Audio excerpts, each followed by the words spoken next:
Hugh Freeze said a lot of things that have led me to believe he might have fixed Jackson Arnold, and the Auburn Tigers might be on their way.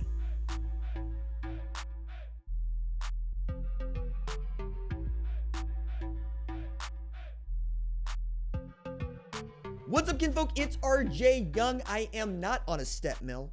If this is your first time watching Adapt and Respond, thank you for joining us here. We talk college football year round. If that is something you're into, go ahead and hit that subscribe button, like this video, and answer the question in the comments below.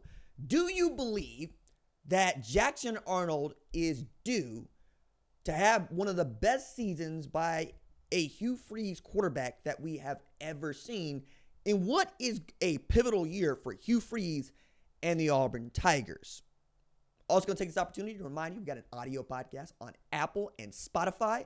You guys have been great about this, and I frankly expected nothing more given just how strong this community has been. But continue to go to Apple, Spotify, leave a 5-star review if you do that, and you can hit the form in the description below on YouTube. Go ahead and send me that address and tell me where to send this sticker and a thank you note, because it means that much to me. I'm with Hugh Freeze. Not something I say normally, because every now and again, that man says something that kind of gets under my skin, or has done something in the past kind of gets under my skin, or frankly is not doing enough with what he has. Okay? I pit him against every other SEC coach, and I put him in the Eli Drinkwitz tier, which is to say there's a lot of talking, there's some winning, but there are no championships to show for all of this. There's some folks that, as Kirby Smart said earlier at his availability, the days, lead from the front, and there are other folks that are very comfortable being in the SEC. I see this in my business often. I got a lot of people in my business that stop hustling, that stop working. There is a money threshold that gets hit, a comfort threshold that gets hit. And these folks don't know how to hunt, or they forget how to hunt, or they don't want to hunt anymore. They get fat, old, and lazy in their psychological efforts. There's no fire underneath them because they don't need one. People are complacent. Think about Missouri not winning a championship in the SEC. Think about A&M not winning a championship since '98. Fan base, it's not you. It's the guy in charge. It's why we turned that dude out, and we're willing to pay him to go away if we don't like the results, because that's our family that you're coaching. That's my name across your chest. In many cases, that's my name across your back. And don't lose this opportunity, not with a 5-star quarterback like Jackson Arnold. And I don't think that Hugh Freeze is gonna. But the reason I say I'm with Hugh Freeze is he has really taken some stock about his quarterback and invested in him in a way that I expect an offensive play caller to invest. Now, before we get to all the good things that I think Hugh Freeze has done, I'm going to remind you that this man has not had a 10-win season in the SEC or anywhere else since 2015, and he's never won more than 10 games in a season. That 2015 team, the Ole Miss team that was once ranked in the top 3 of the AP, yeah, it finished 10-3. Losses were Memphis, Arkansas in there. Come on now. One ranked opponent beat them, Florida. They had it there. Chad Kelly was a 4,000-yard passer, 500-yard rusher. You're going to need that and then some out of Jackson Arnold, but it is a guy that very much fits the scheme he wants to run, and that is putting points on the board as quickly as possible. And there are some things that happened when he got to Auburn that I feel have really helped him with the rehab from Oklahoma. And I think this is the part where Oklahoma fans get to know and see what I think and how I feel about this. The way that it started for Jackson Arnold to Alamo Bowl was the way it was supposed to happen last season. He was unafraid. He was fearless. He threw a couple picks where I said, son, what are you looking at?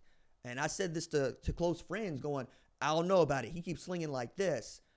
I don't feel good about it. And they said, RG, look at all the good things he did. All right, he threw those 2 TDs. He threw for 363. He was good when the play broke down and extending it. If they put in together an RPO offense for him, it ought to work. And I said, okay, we'll go with this. And then what doesn't get spoken about enough, and Hugh Freeze did his homework on this, got like, okay, I saw it too in the Alamo Bowl, and we all saw it when he's National Gatorade Player of the Year. What the hell happened at Oklahoma? Injuries happen. And I've been loud about this. I don't have a problem with Brent Venables. Y'all know this. Many of you do. I don't have a problem with Bill Bedenbaugh. Offensive line was green as hell last year. Many of you do. I don't have a problem with Emmett Jones. Wide receivers were non-existent. Many of you do. I don't have a problem with DeMarco Murray. Tatum Taylor putting the ball on the carpet. I can't have that. No, I cannot have you fumbling the football. That ain't going to work. Jackson Arnold throwing to the other team on first down. Can't have that. No. But what precipitated all of those things? Injuries. Preseason injuries. Camp injuries. That's on the strength conditioning coordinator. That is on Jerry Schmidt. I was going to the University of Tulsa undergrad to become Jerry Schmidt. I mean this. Still got the CSCS. I was a much bigger dude. I walked around at 5'5" at about $180. You know, I just got done winning the only national championship I ever won, powerlifting, power sports. So that was bench, curl, and deadlift. So in the 165 category, I was pulling 600 from the ground. I was pushing 315 off my chest, and I was curling 125, I think it was. My mother's got the number somewhere. Mighty Mouse. That's what I wanted to do. I wanted to go and make guys bigger, faster, stronger at places like Oklahoma. But I was quickly led to believe it's like anything else, right? The job isn't what you think it is as a kid. The job is what they show you it is. And the job of a strength and conditioning coordinator, yeah, you're going to make them bigger, faster, stronger, but that's going to be there. Like, they come to you as a very well-built car. There's nothing for you to really fix as much as there are things for you to tweak.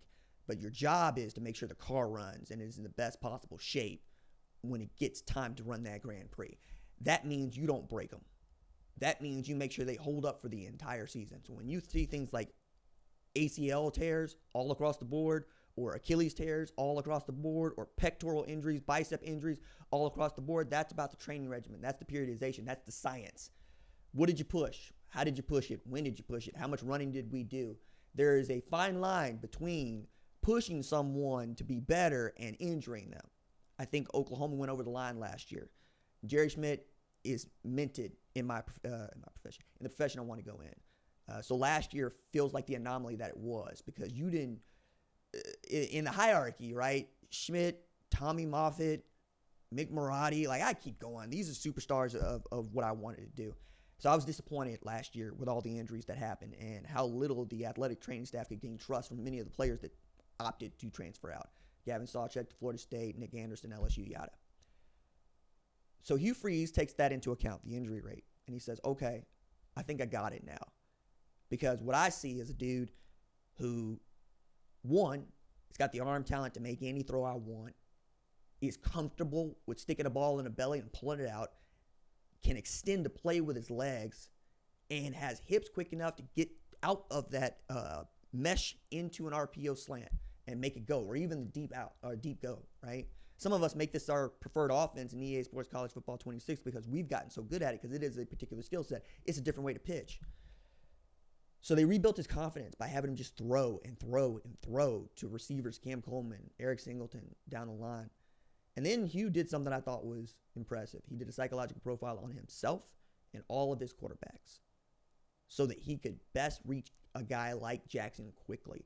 He said, look, I learned I'm a little bit too old school with how I might coach him. He needs to hear this from me. He needs to hear that from me. And I think when I heard that, I'm a quarterback, I say, oh, I got a guy who's going to yell at me every time I make a mistake, not knowing that I'm yelling at myself inside myself every time I make a mistake. I hate being wrong about things, and I'm wrong about things because I'm trying, I'm reaching, I'm pushing, I'm doing what other folks in my profession don't want to do. And I've always admired an editor, a producer who sees that in me and can coach it out. So when you see like Lincoln Riley on the sideline not yelling at a quarterback, or you see an arm around a quarterback going, all right, tell me what you saw, tell me why we see it, you're probably going to get his best play. Because if you're coaching him up for the next play, having a short-term memory, I'm going to go out there and I'm going to hunt for you. I'm going to slay for you. There is no dragon that I am unwilling to go at because I know my coach has got me. Brent Venables not really that kind of coach. Not really that kind of coach. Okay, and the offense coordinator is, had that buddy relationship Seth Luttrell people talk about. It's got to work. So let's be clear about that. But when the head coach is calling the plays, he also gets to tell everybody to calm the hell down. Whereas Brent Venables might be in Seth's ear going, what the hell is your quarterback doing? And that gets translated in emotion, in volume, in vibe to your quarterback. I'm going to tell you again, you need the quarterback to trust you, whatever that means. I realize that there are lots of folks that believe that we're already doing it in a way that we shouldn't and we're coddling them. No. Nobody coddles me. I go hard. I got editors that got to pull me back. I'll give you an example. Yesterday we did the show, and then I'm thinking about mistakes I make. I'm in the comments, as you guys know, and I was so pissed at myself for a thing that I did incorrectly. I got on my bike and I rode 20 miles in just over an hour. Get on your bike and try it. That's how wired I was. And the results are like on the IG and whatnot, but those are symptoms. Those are not the consequences. Consequences, I get to go wear myself out because I was pissed. But I get another opportunity to do it right today, and this is an example of that. Show me that guy behind a microphone. If you can show me that guy behind a microphone, I'm going to show you somebody you should be listening to, somebody you should trust. Russillo goes hard. Pate goes hard. I can keep going. There are dudes. There are dudes in my profession. I'll be damned if every one of us ain't out here going, nah, I got more to prove. I got more to show. Just like Jackson Arnold and Hugh Freeze.